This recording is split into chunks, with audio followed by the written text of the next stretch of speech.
This is going to be a video on my personal top 3 favorite HK seared host guns. Um, Obviously, your opinions may vary, but if I had to choose 3 guns out of my collection, these would probably be the 3 guns I'd keep. Um, I'm not going to put them in any particular order. I'm just going to kind of pull them out of the safe and show you what I got.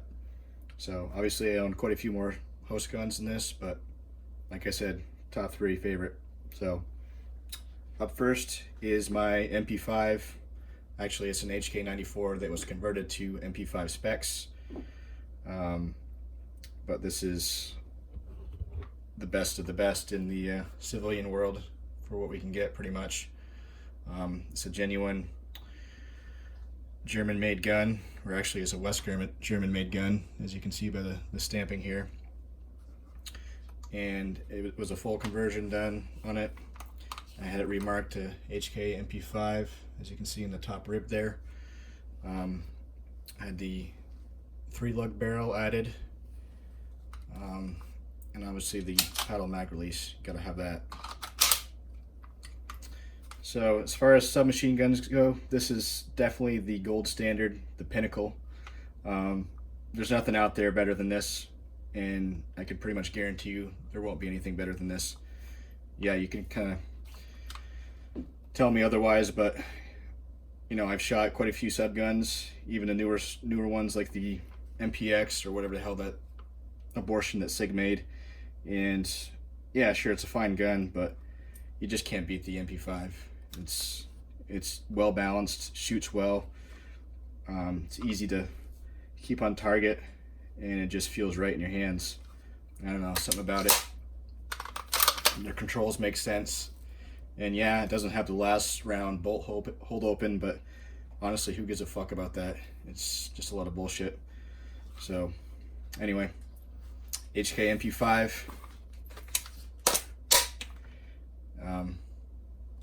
It's king as far as I'm concerned. So I currently have my Sear pack set up in this. You get safe, semi-auto, 3-round burst, and full fucking auto. So it's just a joy to shoot. My friends love shooting it, and it just can't be beat. So there you go, HK MP5.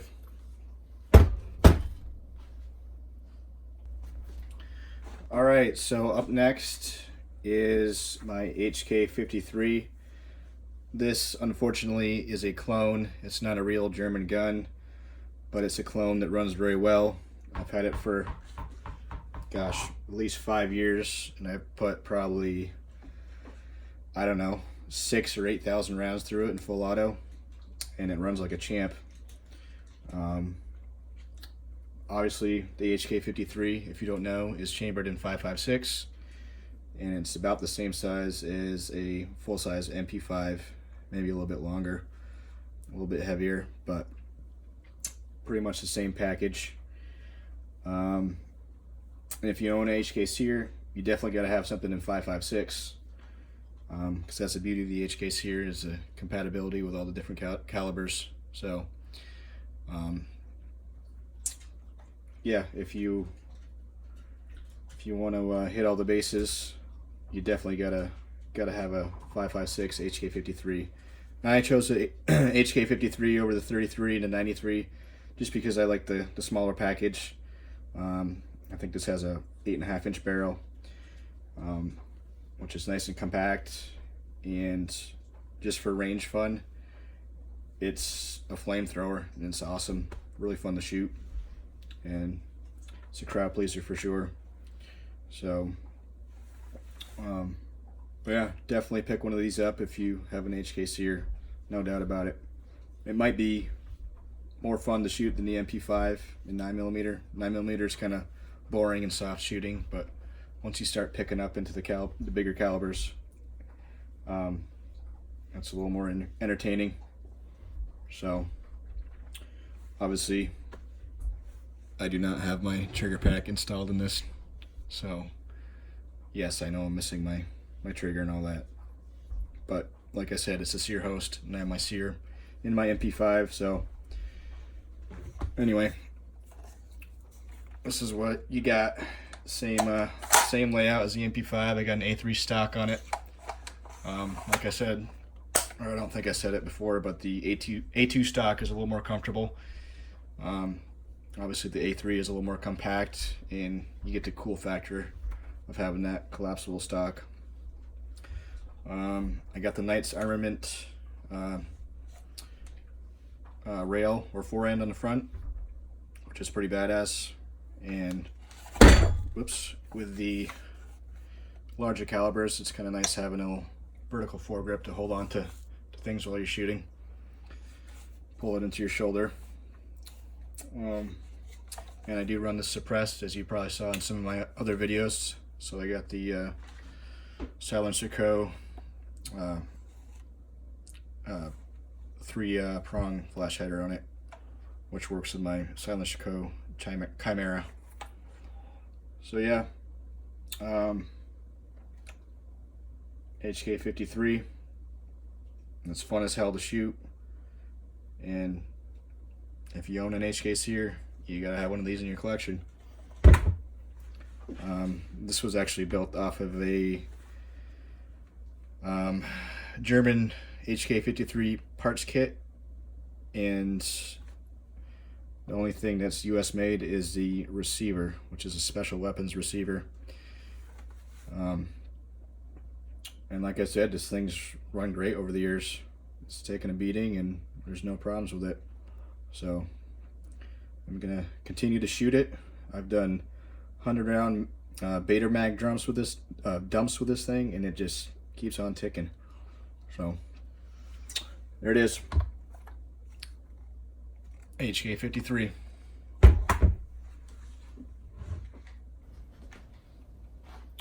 All right, so last but certainly not least is my HK21E belt fed. It's not a true HK21E, it's a Michael's Machines MM21E, but it's pretty much the exact same thing as the German gun. Obviously it's not made off a German receiver and the parts are US made, but it runs damn good, and I've had this for probably 4 years now, and I've put, gosh, I don't know how many rounds through it, but I actually have both conversions for this. I have the 5.56 23E conversion, but this is currently set up for the 21E, which is 308, the big boy. So if you got a Sear and you want to go all out, this is the ultimate Sear host, no doubt about it. As I said, I have the 23E conversion as well, and I actually shoot that a lot more than the 308 conversion, just because it's cheaper to shoot 5.56 than it is to shoot 308. And it's a little more manageable recoil. This definitely has some punch to it, but by no means is it uncontrollable. It's very controllable if you know what you're doing. So I guess if you're gonna ask me which conversion would I want over another, I would say probably the 5.56, just because it's probably a little more fun to shoot for most guys, and like I said, it's cheaper. It's basically like shooting a M249 saw or something like that. So anyway, this is expensive. It's definitely the most expensive gun that I own. For what I paid for this, I could have bought another decent machine gun.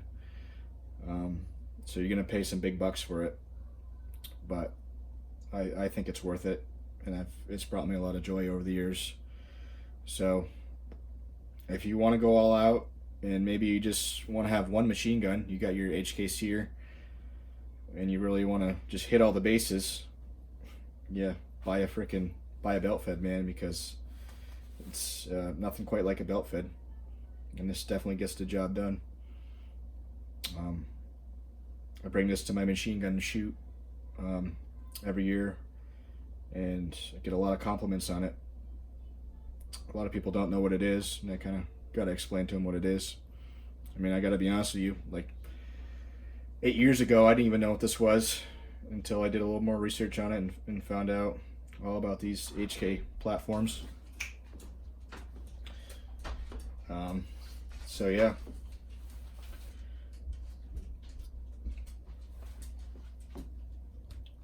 In case you didn't know, it has a quick change barrel. I don't know if I can get this on camera, but this gun is dirty as hell. I shot this suppressed a while back and I haven't even cleaned it yet. But to change the barrel, you just basically lift up on that lever, pull up, then pull out. Then you can put your new barrel in, lock it in, and boom, back in business. And to change out calibers, it's pretty easy. Basically, I'm not going to do it right now, but basically all you have to do is pull out the barrel, pull out the bolt group, and take this pin out right here, and this feed mechanism comes out, and you can replace it with the 5.56 conversion parts. So that's pretty badass. Put the bipod up front, or you can put the bipod back here. I usually just have it up front though.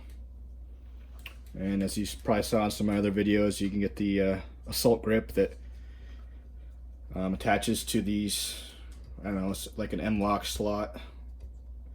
So you can have it vertical or kind of out the side here. So however you want to affix it, it goes on pretty easily. So there you go, top 3 favorite Sear host guns.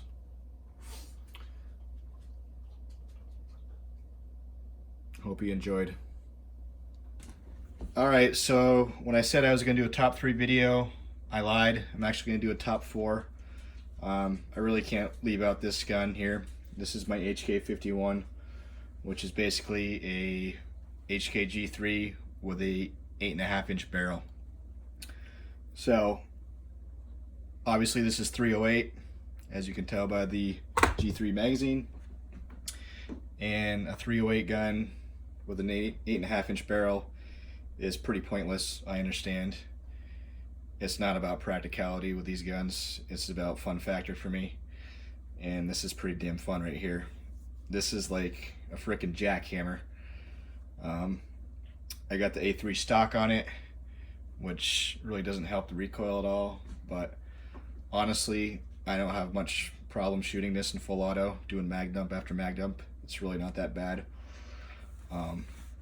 The worst part about it, or maybe it's the best part about it, I don't know, is the fireball that comes out the end of the muzzle. It basically just blinds you, and you got sensory overload. You really can't tell what's up, what's down, and what's going on. But it's just a hell of a lot of fun to shoot. And this gun was the gun that my Sear came with. My Sear was married to this gun, and what I mean by married was FJ Vollmer did the conversion on this back in the 80s, and he didn't register the gun as an SBR. He just put the Sear in there and just called it a machine gun. And as you can see, he stamped the Sear serial number on the side of the mag well there. So in order to take my Sear out of this, I had to register it as a SBR and essentially divorce the Sear from the host gun. So now I can take my Sear and put it into all my various host guns. So I don't know, it's got a special place in my heart, I guess. It's just a badass little gun. I enjoy shooting it. Some people say it's obnoxious, pointless, but whatever, fuck you. It's badass. And if you shoot it, you'll think it's badass too. So, you know, I'm not going for practicality on all this bullshit that these high-speed operators want to talk about. It's really a hobby, and it's fun, and that's what it is to me. And I appreciate these guns. I love shooting them, and I appreciate the history. So yeah, I don't know what else to say. If you want a badass 308 and a short compact package, get one of these. Or they actually make a 51K which is, I don't know, like a 5-inch barrel or 5.5-inch barrel, which is just ridiculous. It's just like shooting flames out of a 5-inch barrel. It's absurd, and you're losing all the ballistics of the 308 round. But like I said, who gives a fuck? It's a toy, but a very dangerous and expensive toy, I suppose, if handled improperly. So there you go. Those of you who are on the fence about getting a HK Sear, maybe this will help you, I don't know, figure out what you want to buy for host guns when you finally pull the trigger on a HK Sear. So I don't know, if you got any questions, leave them in the comments, whatever you want to do. But there you go. Top 4 favorite HK host guns. Till next time.